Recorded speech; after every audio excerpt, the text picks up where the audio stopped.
Good morning all of you. मैं के यादव आप सभी लोग का सागर वेलफेयर सोसाइटी में स्वागत करता हूं। आइए मैं आज आपके सामने लेकर के आया हूं पेडागॉजी का लेक्चर नंबर 9। यहाँ पर आपको हम दिखाते हैं जो है शिक्षा का सिद्धांत। शिक्षा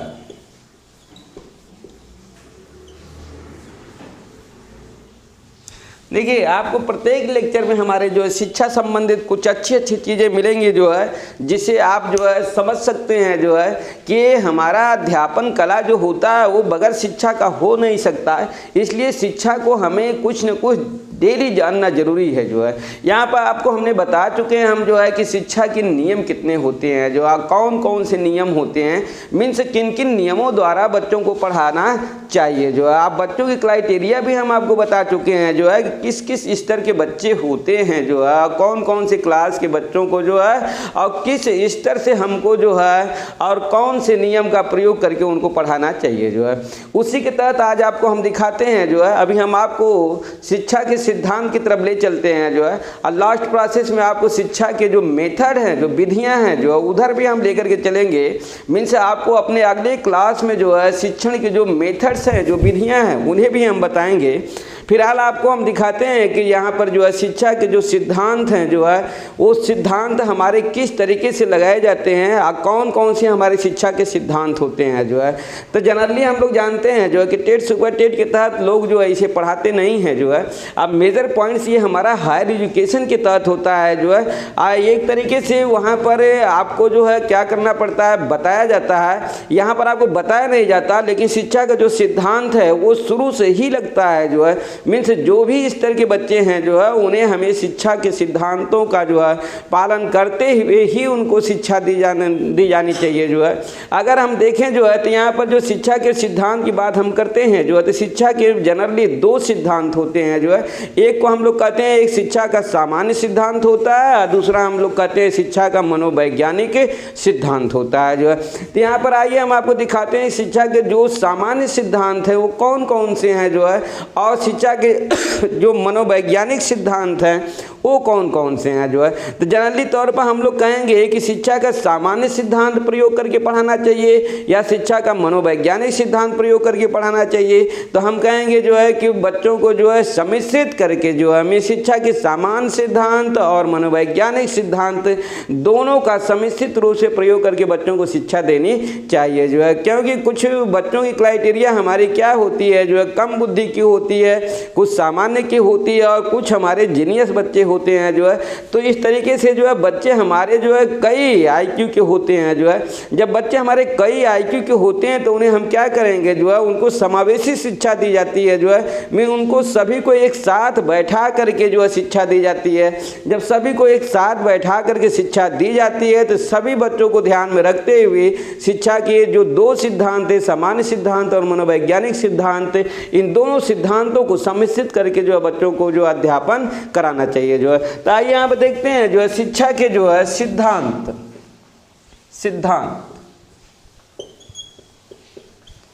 यहाँ पर देखें शिक्षा के जो है दो सिद्धांत आते हैं जो है। एक को हम लोग कहते हैं सामान्य सिद्धांत और दूसरे को कहते हैं मनोवैज्ञानिक सिद्धांत। मनोवैज्ञानिक सिद्धांत इस तरीके से आपके सामने जो है शिक्षा का सामान्य सिद्धांत भी है और शिक्षा का मनोवैज्ञानिक सिद्धांत भी है। तो आइए शिक्षा के सामान्य सिद्धांत आपको हम दिखाते हैं कि कौन कौन से शिक्षा के सामान्य सिद्धांत हैं जिनका प्रयोग करके बच्चों को अध्यापन कराना चाहिए जो है। तो पहला हम लोग देखते हैं जो है, हम लोग कहेंगे जो है आयोजन का सिद्धांत जो है। हम क्या करेंगे, प्लानिंग, जिसे बोलेंगे प्लानिंग थियरी जो है, मीन्स आयोजन का सिद्धांत। मीन्स देखिए बच्चों को पढ़ाना है जो है तो हम पहले क्या करेंगे, एक प्लानिंग करेंगे जो है। बगैर प्लानिंग का जो है हम जो है बच्चों को पढ़ा नहीं सकते जो है। तो इसलिए जो है यहाँ पर जो शिक्षण की प्रक्रियाएं हमारी आती है जो है, शिक्षा संबंधित जो ये शिक्षण सिद्धांत हैं जो है, हम कहेंगे इनको जो है क्रमशः हम लोग प्रयोग करेंगे जो है, जिसके तहत सर्वप्रथम हम प्लानिंग करेंगे और प्लानिंग करने के बाद जो है बच्चों में क्या करेंगे जो है पढ़ने के लिए उनको जागृत करेंगे जो है। जागृत करने का मतलब हम कहेंगे उनको मोटिवेट करेंगे जो है। मीन्स दूसरा हमारा आएगा अभिप्रेरण का सिद्धांत। अभिप्रेरण का सिद्धांत मीन्स बच्चों को हम मोटिवेट करें पढ़ने के लिए। मीन्स जब वो बच्चा हमारा क्या होगा जो है जानने का इच्छुक हो जाएगा जो है, तभी वो जो है अच्छे से अधिगम कर सकता है जो है। इस तरीके से जब हम उसको मोटिवेट करेंगे तो उसमें अभिरुचि पैदा होगी जो है, जिसे हम कहेंगे कि तीसरा सिद्धांत होगा अभिरुचि का सिद्धांत। अभिरुचि का सिद्धांत। अब देखिए बच्चे में अभिरुचि पैदा हो गई जो है। अब ये अभिरुचि पैदा हो गई तो बच्चा सोचने लगेगा क्या हमारे ये जानना ज़रूरी है जो है, ये तो अच्छी बात लग रही है, लेकिन क्या हमारे लिए अच्छी बात है, ये हमारे काम का है कि नहीं है जो है। तो उसके तहत हम कहेंगे जो है चौथे सिद्धांत के तहत जो है जिंदगी से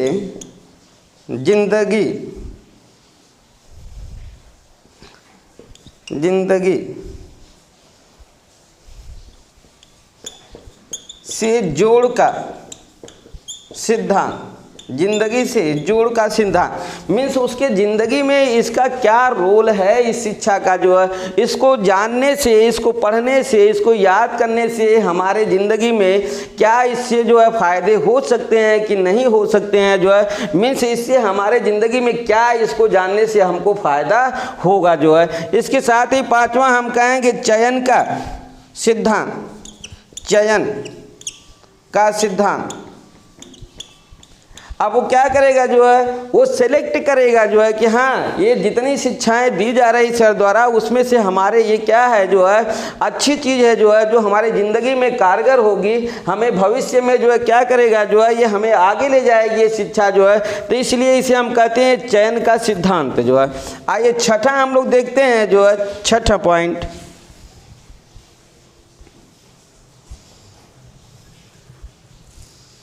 निश्चित उद्देश्य का सिद्धांत। निश्चित उद्देश्य का सिद्धांत।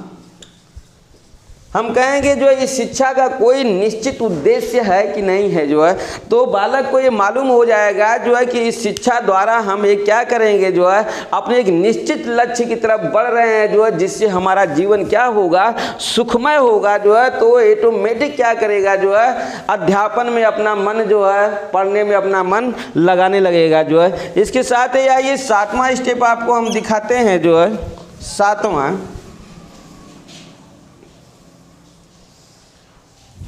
संशोधन का सिद्धांत। संशोधन का सिद्धांत।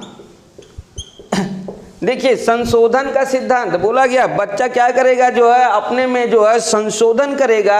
जो उसमें अनैतिक व्यवहार होंगे उस अनैतिक व्यवहारों पर वो क्या करेगा, विराम लगाएगा और सीखने के तहत जो है क्या होगा, वो तत्पर होगा जो है। इसके बाद हम कहेंगे जो है आठवां डिवीजन का सिद्धांत, मीन्स विभाजन का सिद्धांत। विभाजन का सिद्धांत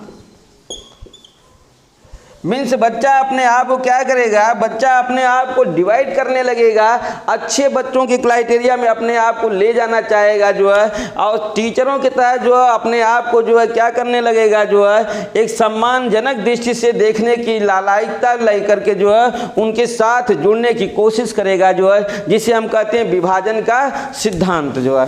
आइए नौवें पॉइंट में आपको दिखाते हैं हम जो है डेमोक्रेटिक व्यवहार का सिद्धांत। डेमोक्रेसी व्यवहार का सिद्धांत। अब देखिए डेमोक्रेसी समझ रहे होंगे जो है, हम कहेंगे कि सोशल के तहत, डेमोक्रेसी सोशल के तहत वो क्या करने लगेगा, अपना व्यवहार करने लगेगा जो है। मीन्स उसमें नैतिकता का क्या होगा, प्राविधान जो है अच्छे से आ जाएगा जो है। इस तरीके से जो है इसका जो है नौवां सिद्धांत रहा डेमोक्रेसी का सिद्धांत। फिर हम 10वें सिद्धांत के तहत आते हैं जो है, कहेंगे सृजन का सिद्धांत। सृजन का सिद्धांत।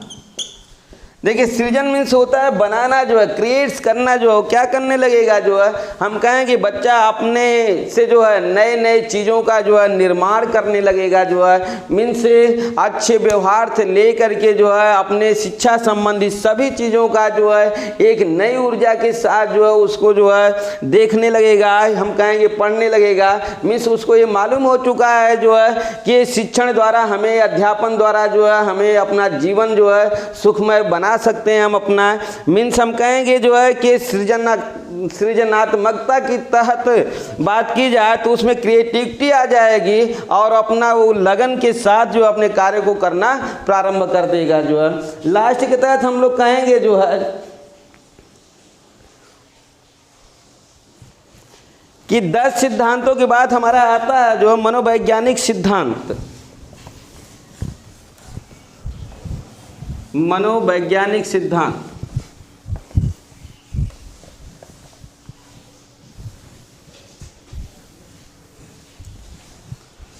देखिए शिक्षण का मनोवैज्ञानिक सिद्धांत, मनोवैज्ञानिक सिद्धांत। आज इसके अंतर्गत हम लोग देखते हैं जो है कि बच्चों को जो है क्या करना है, जो है हम लोग कहेंगे पढ़ाने संबंधित जो है बालक के तहत जो है क्या करेंगे, जो है सहानुभूति और सहयोग का सिद्धांत, सहानुभूति एवं सहयोग का सिद्धांत। इस सिद्धांत का हम पालन करेंगे। मीन्स बच्चे को सहानुभूति देंगे, जो है सहानुभूति के साथ बच्चों को पढ़ाना चाहिए जो है, और हम कहेंगे उसको सहयोग करते हुए पढ़ाएंगे जो है। मीन्स उसकी जो भी समस्या होगी उस समस्या का निराकरण करते हुए जो है हम उसको क्या करेंगे, जो है शिक्षा देंगे जो है। दूसरे पॉइंट में हम कहेंगे जो है पुनरावृत्ति और अभ्यास का सिद्धांत, पुनरावृत्ति एवं अभ्यास का सिद्धांत। मीन्स देखिए पुनरावृत्ति और अभ्यास दो चीजें, रिपीटिशन, पुनरावृत्ति को इंग्लिश में बोलते हैं रिपीटिशन और अभ्यास को बोलते हैं एक्सरसाइज। जो है हम कहेंगे जो है कि बच्चे को क्या करेंगे, किसी भी विषय को पढ़ाते समय जो है कई बार रिपीट करके बताना चाहिए जो है, और हम कहेंगे रिपीट करेंगे जो है मीन्स बार बार उस चीज़ को जो है, एक चीज़ को बार बार करने से जो है कोई भी चीज़ अगर कठिन कितनी भी हो जो है तो हमारी नॉर्मल हो जाती है जो है। उसे हम क्या करेंगे, बार बार रिपीट करवाएंगे और इसके बाद उसको हम अभ्यास के लिए जो है क्या करेंगे, तत्पर करेंगे जो है कि आप इसको बार बार क्या करो, जो है अपनी पढ़ाई करो जो है। इसके साथ ही जो है तीसरे स्टेप के तहत हम आते हैं जो है मनोरंजन का सिद्धांत, मनोरंजन का सिद्धांत। देखिए बच्चों को पढ़ाते समय जो है उनका इंटरटेनमेंट भी करते रहना चाहिए जो है। मीन्स उनको बीच बीच में जो है हंसाते रहना चाहिए जो है, उनको अच्छी अच्छी बातों को बताते रहना चाहिए जो है, जिससे उनका मनोरंजन होता रहे जो है। और इसके तहत जो है आप बहुत से कठिन विषय को जो है मनोरंजन के द्वारा जो है क्या कर सकते हैं, बच्चों को पढ़ा सकते हैं जो है। अब बच्चा में भी जो है बोरिंग की बातें नहीं होगी और आराम से वो जो है क्या करेगा, जो है जो भी फैक्ट रहेंगे उनको वो तैयार करता रहेगा जो है। आइए चौथे स्टेप में आपको हम दिखाते हैं जो है पुनर्बलन का सिद्धांत,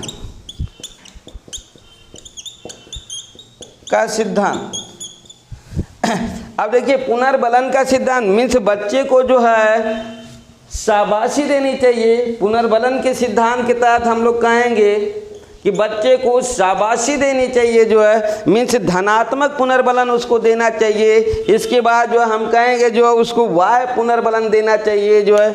लाइक दैट हम कहेंगे कि अगर उसमें कोई गलती भी आती है जो है तो उस गलतियों को जो है नज़रअंदाज करते हुए बच्चे को जो है क्या करना चाहिए, जो है उसको समझाते हुए उसको मोटिवेट करना चाहिए जो है, जिससे उसमें और इंटरेस्ट क्या हो जाए, जो है पैदा हो जाए जो है कि हमें अब और गलतियाँ नहीं करनी है जो है। इसी तरह पांचवा कहेंगे जो है अभिप्रेरण एवं अभिरुचि का सिद्धांत, अभिरुचि का सिद्धांत। देखिए बच्चे में हमें क्या करना है, जो ये माइंड क्या गेम है जो है मनोवैज्ञानिक मीन्स बच्चे का हम लोग क्या करेंगे, इस तरीके से मोटिवेट करेंगे जो है जिससे कि उसमें क्या हो जाए, इंटरेस्ट पैदा हो जाए जो है, लाइक दैट उसको सभी चीज़ें जो है यही लगे जो है कि हमें जो भी हम कर रहे हैं वो बहुत ही अच्छा कर रहे हैं जो है, और इसको हमको इसी ढंग से जो है अच्छे ढंग से करना चाहिए जो है। लाइक दैट जो है 6 स्टेप के तहत हम लोग आते हैं जो रचनात्मकता का सिद्धांत। रचनात्मकता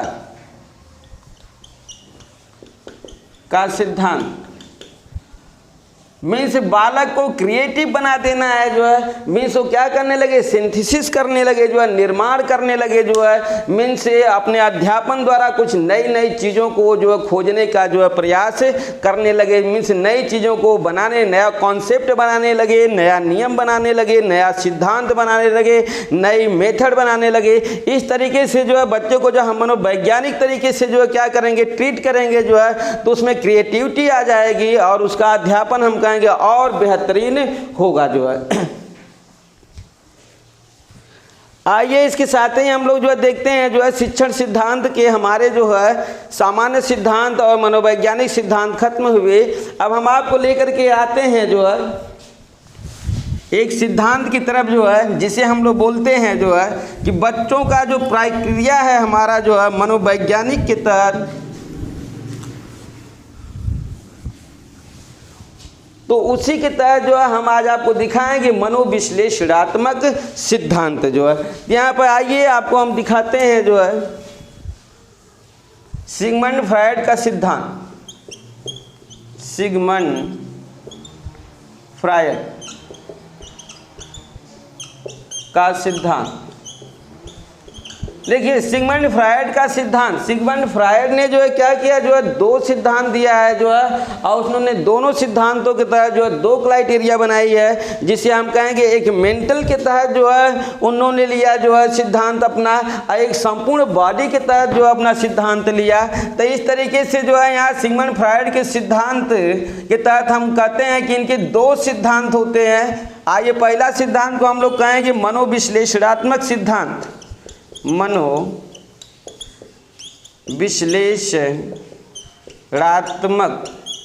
सिद्धांत, और दूसरे को बोलते हैं साइकोसेक्सुअल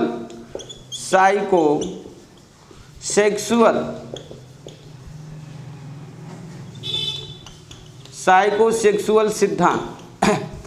अब देखिए साइकोसेक्सुअल सिद्धांत और मनोविश्लेषणात्मक सिद्धांत, ये 2 सिद्धांत हैं। यहाँ पर जो है हम कहेंगे मनोविश्लेषणात्मक सिद्धांत जो है ये व्यक्तित्व की संरचना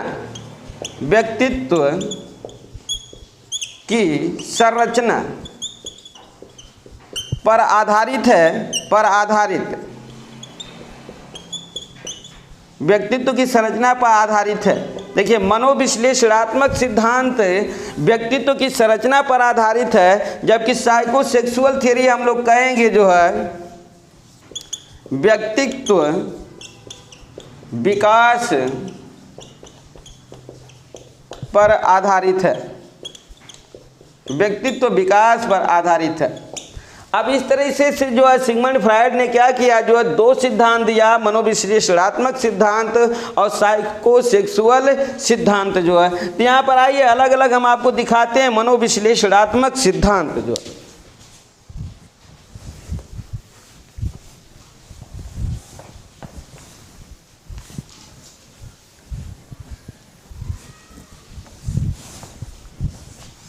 आइए टू द पॉइंट आपको हम बताते हैं जो है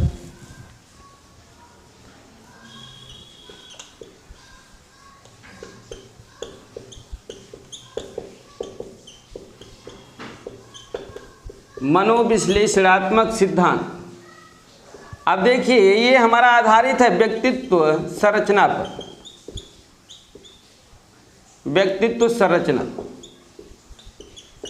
अब यहाँ पर हम कहें व्यक्तित्व संरचना के जो है 3 तत्व होते हैं, जो व्यक्तित्व संरचना के 3 तत्व होते हैं, 3 तत्व जिसे आप अच्छे से जानते होंगे जो है। पहला ईड, दूसरा ईगो और तीसरा सुपर ईगो। Super ego. अब यहाँ पर देखिए जो है ईड को जो है हम लोग जो है बोलेंगे अचेतन मन।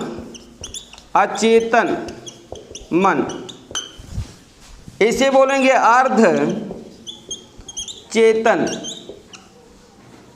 मन, ऐसे बोलेंगे चेतन मन। चेतन मन। अब चेतन मन देखिए नैतिक पक्ष होता है, नैतिक पक्ष होता है, नैतिक पक्ष होता है। इसे हम कहेंगे अर्ध नैतिक पक्ष होता है, और इसे हम कहेंगे अनैतिक पक्ष होता है। अनैतिक पक्ष होता है। ये देखिए अनैतिक पक्ष को साइको की भाषा में हम लोग जो है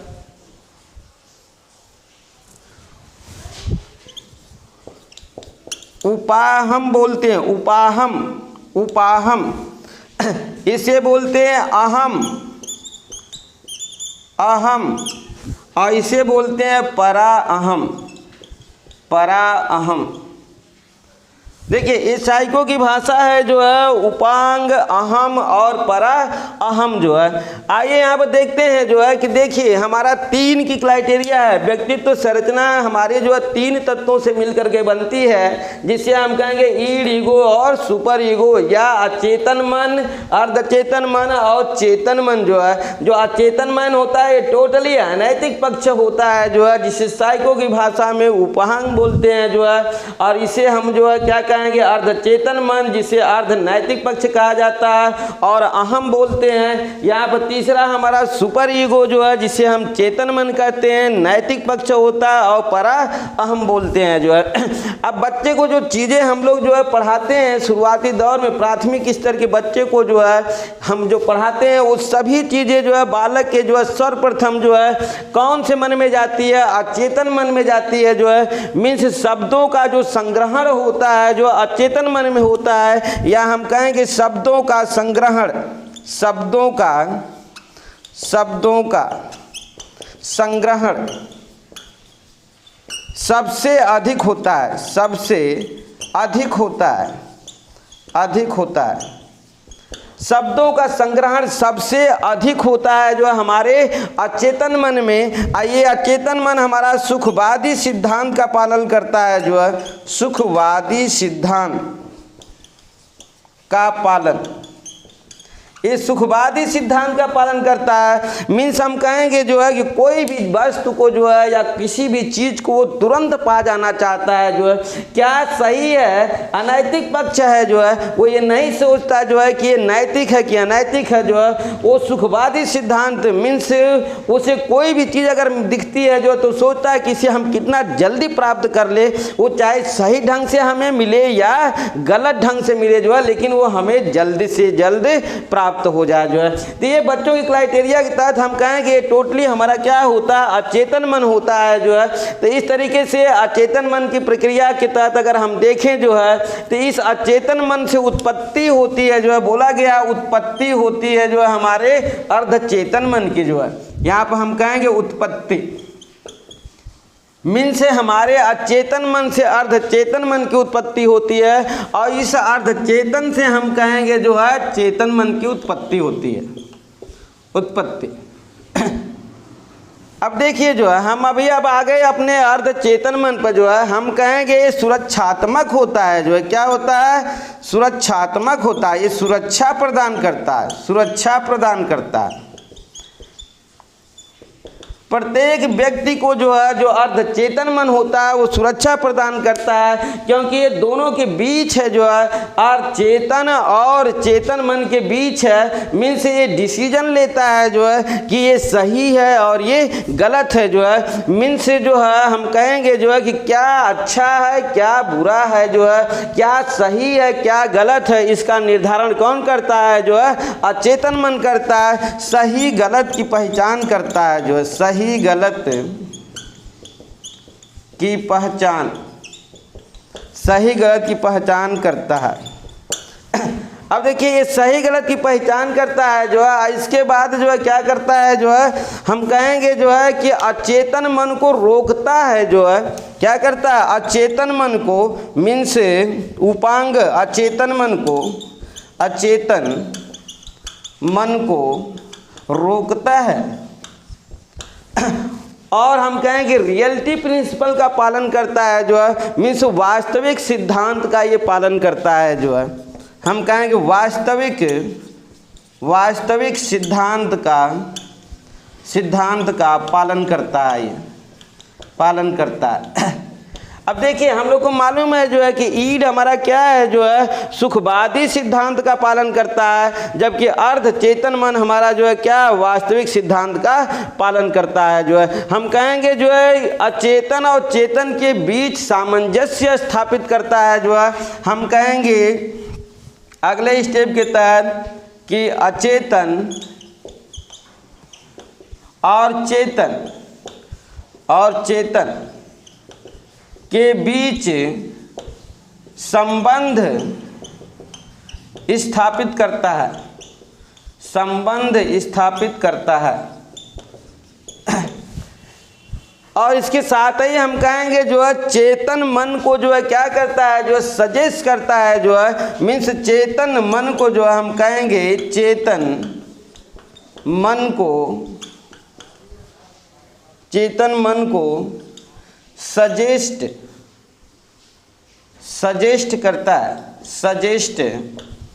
करता है।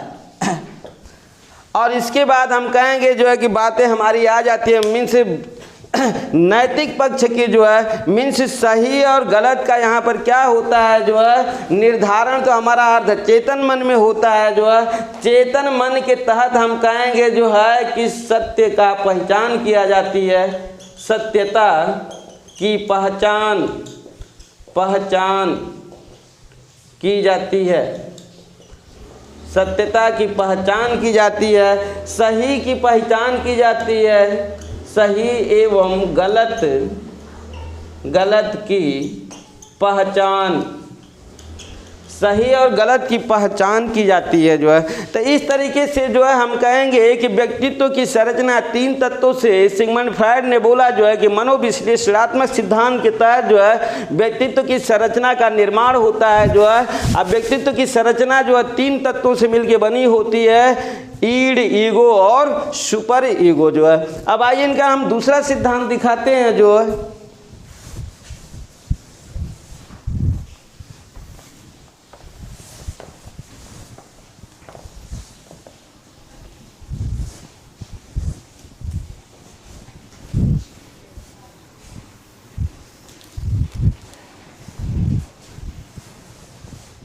दूसरे सिद्धांत को हम लोग कहेंगे मनोलैंगिक सिद्धांत, मनोलैंगिक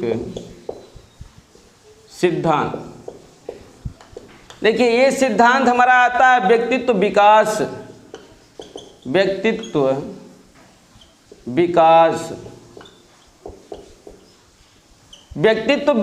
पर जो है हमारा ये सिद्धांत जो है क्या होता है जो है, लागू होता है मनोलैंगिक विकास का, मनोलैंगिक सिद्धांत जो है। अब देखिए व्यक्तित्व विकास के लिए हम लोग कहेंगे 5 तत्व होते हैं जो 5 एलिमेंट्स, 5 तत्व है।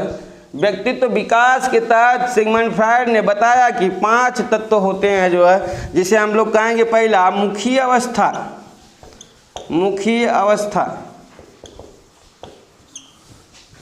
दूसरा गुदीय अवस्था, मुखीय अवस्था, दूसरा गुदीय अवस्था, तीसरा लिंग प्रधान अवस्था, लिंग प्रधान अवस्था, और चौथा हमारा अप्रत्यक्ष अवस्था, और 5वां जननेंद्रिय अवस्था, जननेंद्रिय अवस्था। इस 5 अवस्थाओं के द्वारा, इन 5 अवस्थाओं के द्वारा व्यक्ति के विकास होते हैं जो है। मीन्स हम कहेंगे व्यक्ति का विकास इन 5 अवस्थाओं द्वारा होता है जो है। पहला गुदीय अवस्था, पहला मुखीय अवस्था, दूसरा गुदीय अवस्था, तीसरा लिंग प्रधान अवस्था, चौथा अप्रत्यक्ष अवस्था, 5वां जननेंद्रिय अवस्था जो है। आइए इसका समय काल देखते हैं। समय काल इसका समय काल जो है जन्म से 17 माह होता है जो है। जन्म से जो है बालक का जन्म से 17 माह की अवस्था जो है बालक का जो है बोली जाती है मुखी अवस्था जो है। जबकि हम कहेंगे जो है कि गुदीय अवस्था भी हमारी जो है क्या होती है, इसका भी समय काल होता है। समय काल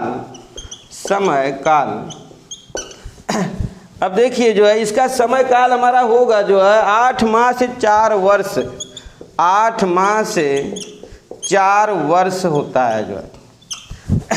लिंग प्रधान अवस्था हम लोग देखते हैं जो है 1 से समय काल, इसका समय काल 1 से 4 वर्ष जो है समय लिंग प्रधान। 3 से 7 वर्ष जो है हम बोलेंगे 3 से 7 वर्ष, 3 से 7 वर्ष जो है। अप्रत्यक्ष अवस्था का समय काल होता है समय काल 7 से 12 वर्ष, और जननेंद्रिय अवस्था का समय काल होता है समय काल हम कहेंगे 12 से 20 वर्ष होता है। मीन्स किशोरावस्था तक की प्रक्रिया हमारी जो है क्या होती है, व्यक्तित्व विकास की होती है जो है। मीन्स यहाँ पर हम लोग देखें जो है तो ये हमारा जो है जन्म से लेकर के 20 वर्ष की क्राइटेरिया को व्यक्तित्व विकास में जो है मनोलैंगिक सिद्धांत के अंतर्गत जो है सिगमंड फ्रायड ने जो है डिवाइड किया है जो है, जिसे हम लोग मुखी अवस्था का समय काल जन्म से 17 माह, गुदीय अवस्था का समय काल 8 माह से 4 वर्ष, जबकि लिंग प्रधान अवस्था का समय काल 3 से 7 वर्ष, और अप्रत्यक्ष अवस्था का समय काल 7 से 12 वर्ष, और जननेंद्रिय अवस्था का समय काल इन्होंने लिया 12 से 20 वर्ष जो है। आइए यहाँ पर देखते हैं मुखी अवस्था को इन्होंने 2 भागों में डिवाइड किया। मुखी अवस्था को इन्होंने 2 भाग में डिवाइड किया जो है, जिसे हम कहेंगे मुखीय चूषण अवस्था, मुखीय चूषण अवस्था, और दूसरे में कहा इन्होंने मुखीय दंशन अवस्था, मुखीय दंशन अवस्था। अब देखिए मुखीय चूषण अवस्था, मुखीय दंशन अवस्था जो है, यहाँ पर इनका जो समय काल इन्होंने लिया, समय काल जन्म से 8 माह का इन्होंने लिया जो है, और जबकि इसका जो समय काल इन्होंने लिया जो है समय काल 8 से 17 माह। इस तरीके से मुखीय अवस्था को सिगमंड फ्रायड ने 2 उपावस्थाओं में बांटा जो है, जिसे हम कहेंगे मुखीय चूषण अवस्था, दूसरा हम कहेंगे मुखीय दंशन अवस्था जो है। इसी तरह से इन्होंने गुदीय अवस्था को भी 2 भागों में डिवाइड किया जो है। देखिए मुखीय गुदीय अवस्था को इन्होंने 2 भागों में जो है गुदा निष्कासन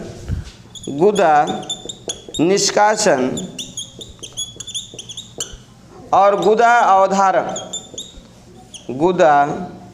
अवधारण अवस्था। अब देखिए गुदा निष्कासन अवस्था का इन्होंने समय काल जो लिया जो है, इसे हम कहेंगे जो है कि हमारा जो समय काल है जो है 8 माह से 3 वर्ष जो है समय काल 8 माह से 3 वर्ष जो है। और इसी को हम कहेंगे गुदा अवधारण अवस्था इन्होंने लिया जो है, इसका समय काल